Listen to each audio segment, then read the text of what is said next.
Good evening, judges, and thank you to the organizers for giving me this opportunity. I apologize for the layout because of some miscommunication. The poster was uploaded in a poster format instead of a PowerPoint presentation. So today I'll be talking about a case of a pigmented paravenous chorioretinal atrophy, a case of mistaken identity. So we saw a 47-year-old male patient who presented with decreased vision in the right eye since 9 months, systemically quite well. He gives a past history of being diagnosed as serpiginous choroiditis and was treated for tuberculosis with anti-tubercular treatment for the last 8 months. On examination, the anterior chamber was quiet.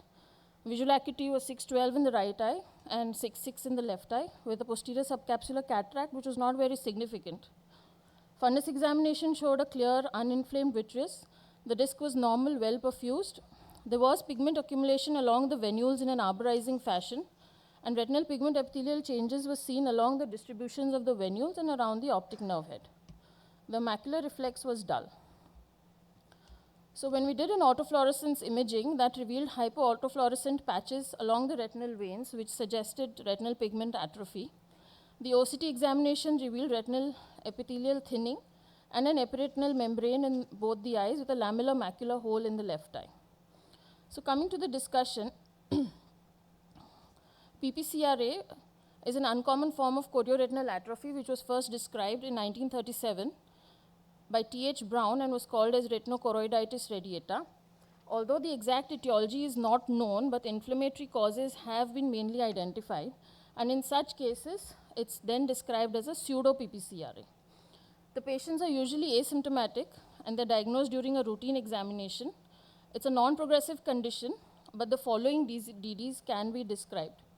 Pericentral or sectoral or typical RP, helicoid peripapillary chorioretinal atrophy, most commonly serpiginous choroiditis, autoimmune retinopathy, HCQS retinopathy, toxoplasmosis, syphilis, sarcoidosis, gyrate atrophy, choroideremia, tuberculous choroiditis, cone dystrophy, and angioid streaks.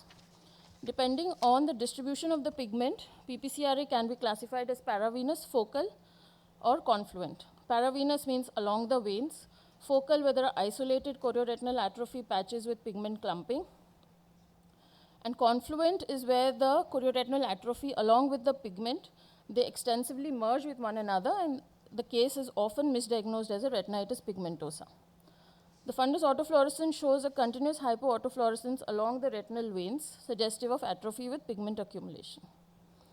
To conclude, although it is often associated with inflammatory conditions, this is often misdiagnosed as serpiginous choroiditis and treated with anti-tubercular treatment.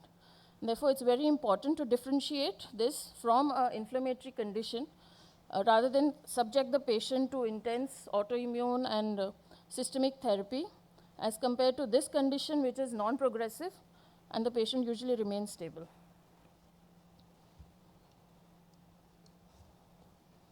Thank you.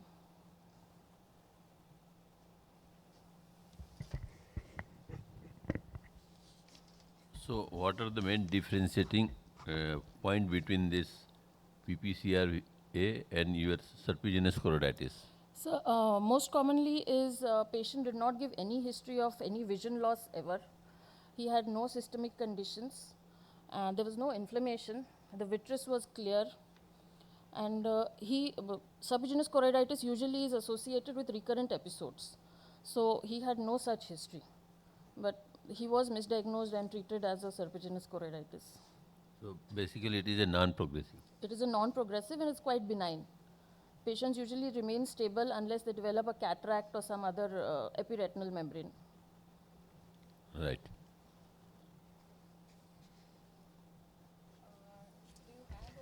Do you have a history? What treatment did he receive before he came to you?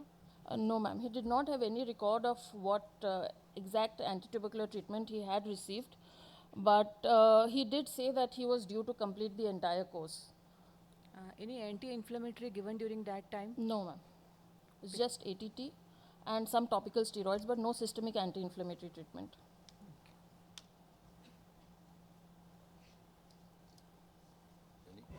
The rationale of starting ATT, was the patient getting any records, Ma'am, MAN2s or anything? Ma'am, it was started elsewhere. We didn't So start the patient ATP. was not having any records? No. The Any dye test which you have done? the patient was coming from a regional, a small place. So Any he did dye not have. test which you have done? Any Sorry? fluorescein angiography, ICG or OCT? In the previous. Is in this patient mein? In this patient, we did do autofluorescence, we did do OCT. Huh. There was no indication of doing a fluorescein angiography because autofluorescence did not show any active patches which are seen in choroiditis. So we did not do a fluorescein angiography, ma'am.